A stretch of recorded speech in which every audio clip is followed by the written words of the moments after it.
In this video, I'm sharing with you what I would do differently if I were starting my web design business from scratch today. Hi, I'm Danbee. I'm a web design mentor based in Switzerland. I help you build a profitable and inclusive web design business without overworking. To get started, head over to danbeeshin.com/training. I'm about to share what I regret doing early on in my business, but I did get some things right. So stick around to the end to hear about what I would 100% do all over again if I were starting as a newbie, knowing what I know today. Soon after I started my web design business as a side hustle, my then boyfriend, now husband, and I went on the most amazing scuba diving holiday in the Philippines. I had been diving since I was 13, but I had never seen so much color or biodiversity till then. Between the dives, what I should have been doing was relaxing on the beach. But do you know what I was doing instead as a fresh web designer? Making a lead magnet in my hotel room. That memory will haunt me forever. Creating that downloadable PDF was a complete waste of time. And I just wish I had put my laptop away and enjoyed my vacation to the fullest. But I didn't know any better. I had learned that this lead magnet would be the key to building my email list. I could then nurture my audience, and this would help me build a consistent flow of clients. That did not happen. Today, 5 years later, I know this is not how people choose their web designer. When potential clients are seriously considering hiring a web designer, they are not signing up for free resources and reading several email newsletters before choosing their one designer. No, potential clients, they're going, I'll ask my friends, colleagues, other people I trust in my network, and ask for recommendations for a web designer who could be a good fit for me. Here's what I would do if I were starting from scratch today, instead of trying to grow an email list. One, I would create an Instagram account so that it's easy for people to tell their friends and colleagues about me. And this would also make it easy for potential clients to snoop on me and get to know me a little without having to get in touch. Two, I would create Instagram posts about myself because potential clients will want to get to know a little bit about my background, why I started my business, and my values. Three, I would create posts critiquing or auditing real websites out in the wild to show that I understand what different kinds of businesses need from their websites based on their target audiences and their offers. Four, I would follow people who I want to learn from, get to know personally, and potentially work with down the line. So these are not web designers, but people who run related businesses and could connect me with potential clients. People like photographers, copywriters, business coaches, branding designers, etc. Something else that I did that I deeply regret is buying design courses. If you are considering investing in a design course to help you get better at making websites, don't do it.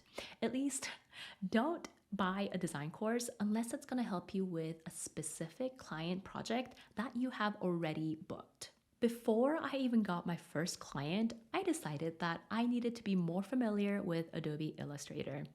I had been using Photoshop and InDesign and Premiere Pro for years, but to offer even basic branding design services as part of my website packages, should I not also be really familiar with Illustrator? So I spent $300 on a course about Adobe Illustrator, and those are $300 that I had not yet earned in my business. There was nothing wrong with the course. It was a great course, but I did not need what I learned to get my first client or even my first few clients. All I did when I invested in this course and worked through the course was delay starting my business. At that point, when I was just getting started, my priority should have been getting clients because if you don't have clients, do you even really have a business? If I were to do it all over again, I would forget about trying to improve my design skills.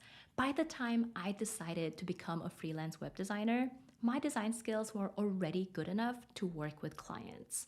And based on my experience working with web designers in my mentorship program, in my online course, the Fast Track System, I am guessing that if you have decided to at least try getting paid to make websites for other people, your design skills are also already good enough as they are right now. What I would invest in instead, if I were starting today, is a copywriting course. And I would set aside 1 to 2 hours every Friday to work on the course so that it does not become a distraction. This way, I would be able to, one, sell my services more effectively, two, support my clients with their website copy, which would result in better websites, and three, expand my network by getting to know other business owners inside the course.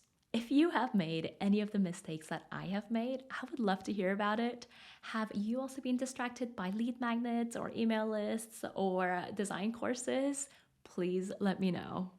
Now, here's something that I did get right and would do all over again.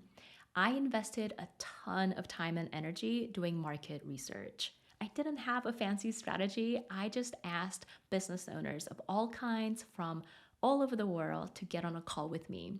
I told them that I was a web designer, that I was new to business, and had some research questions. Through these research calls, I learned so much about these business owners, what they were selling, how they were selling it, and to whom, and most importantly, their experiences with websites. Here's why this was so great for building my business. First, I developed a clear understanding of why people work with web designers.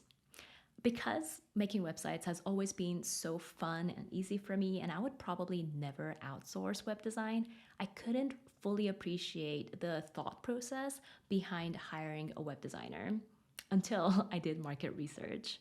Also, all the terrible websites that I saw during this process made me realize that I really could help these businesses in a big, meaningful way.